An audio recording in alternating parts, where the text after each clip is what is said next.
This is JoJo Fan 2001 with a special video.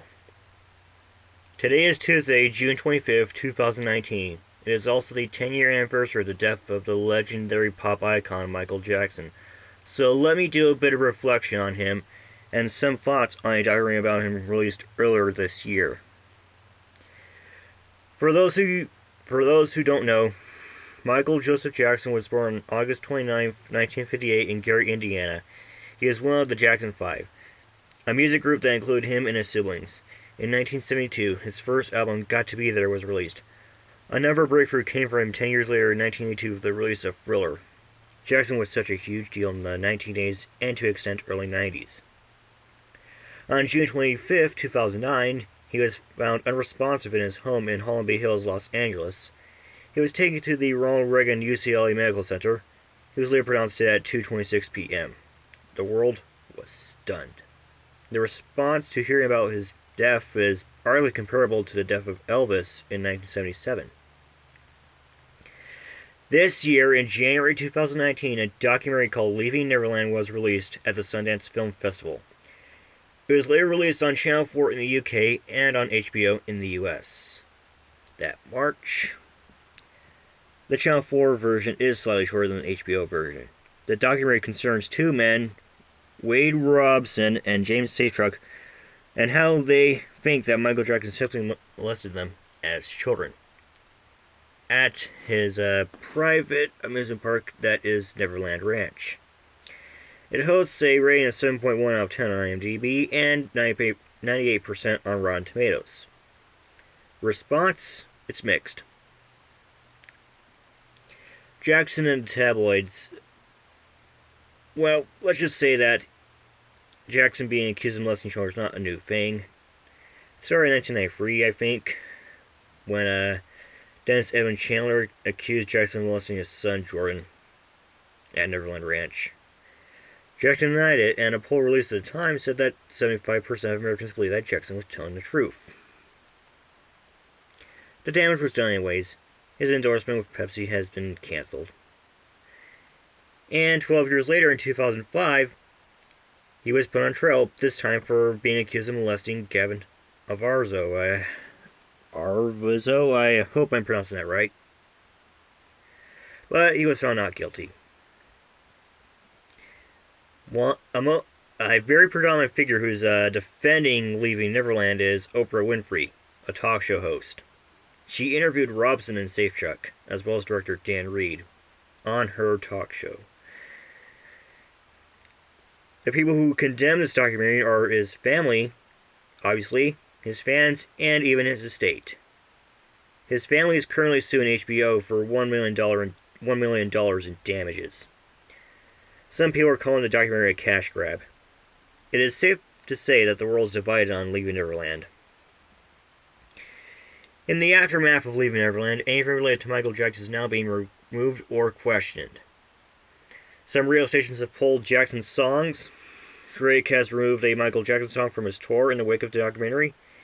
And the one that motivated me to create this video the most is a choice that was made by James Brooks, a writer for The Simpsons, and that is the removing of the episode Stark Raving Dad. Want to know my thoughts on the documentary? It's strange that it's coming from two men who defended Michael Jackson before and during the trial in 2005. And 4 years after Jackson died, they sued his estate. Why defend Jackson when he was alive but contracted now that he's dead? It doesn't make sense. I think they're taking advantage of the fact that Jackson is dead. I've been skeptical of documentaries before. I have written papers debunking Fed Up and 2012. The latter is, I made a video on the latter. It's in the description below. Want to know the reason of these two guys making this documentary in the first place and retracting anything said about Jackson? It's because they have children. It's kind of paper thin, I think. And they don't have any DNA evidence to support them. And here's a quote from Jackson's defenders.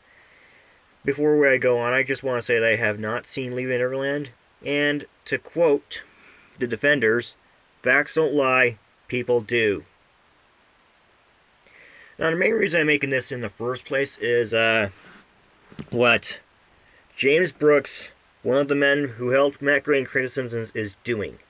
It's removing the episode Stark Raven Dad from circulation, like syndication or DVD releases. Similar Homer meets Michael Jackson after being sent to a mental hospital for wearing a pin shirt to work. The one with the song Lisa, It's Your Birthday, and it's the one where Jackson is credited as John J. Smith. And here is Brooks' reason. I'm against book burning of any kind, but this is our book, and we are allowed to take out a chapter. I personally think it's a poor excuse.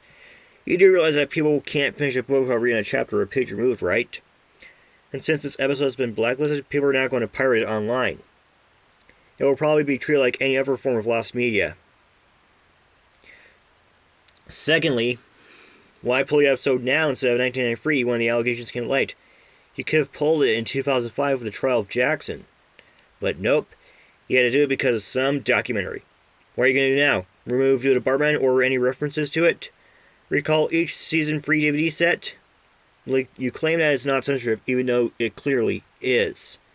It's a good episode, but it's not my...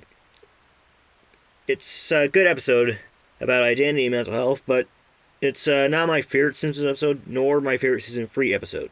But it's good. But the fans love it, and you've done a disservice to them, and quite possibly future fans in the process.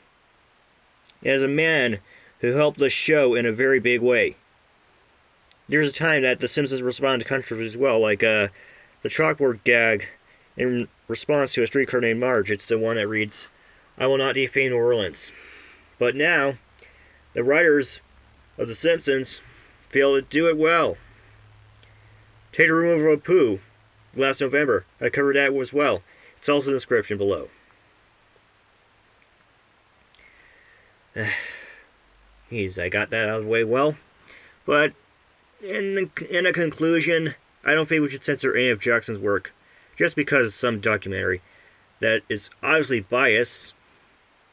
If we're going to be blacklisting Jackson's work, why aren't we blacklisting the work of Harvey Weinstein or R. Kelly? Why aren't we blacklisting Marx or Pulp Fiction or something? Isn't it convenient that this documentary comes 10 years after the death of Michael Jackson? I find it convenient. And I think I'm not the only one. Jackson may be dead. He may have died 10 years ago today, but his legacy will live on, whether it be in the tabloids or in the music industry. History shall not forget you, Michael Jackson.